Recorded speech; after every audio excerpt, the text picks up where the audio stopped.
বন্ধুরা দেখো, এটা হচ্ছে আমাদের আন্দামানের ন্যাশনাল মেমোরিয়াল সেলুলার জেল। প্রথম যখন 1857-এ আজাদির লড়াই হয়, তখন সেই লড়াইতে যারা ভাগ নিয়েছিলেন তাদেরকে কয়েদি হিসাবে এখানে আনা হয়েছিল। আনার পরে তাদের দ্বারাই এইটা জেলটা 1857-এ শুরু হয়েছিল। আর 19 কিছু ঠিক মনে নেই, সেই ইসে এটা সম্পূর্ণ হয়েছিল। কিন্তু যাদের কয়েদি হিসেবে আনা হয়েছিল তাদের দ্বারাই এইটা মানে তৈরি করেছিলেন ব্রিটিশরা। তাদের উপর বিশালভাবে অন্যায় অবিচার করা হতো, তাদের দ্বারাই করা হয়েছিল।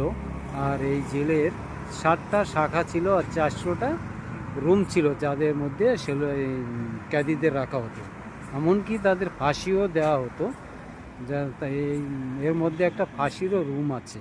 তো ভিডিওটা ভালো লাগলে আমার সঙ্গে থেকো।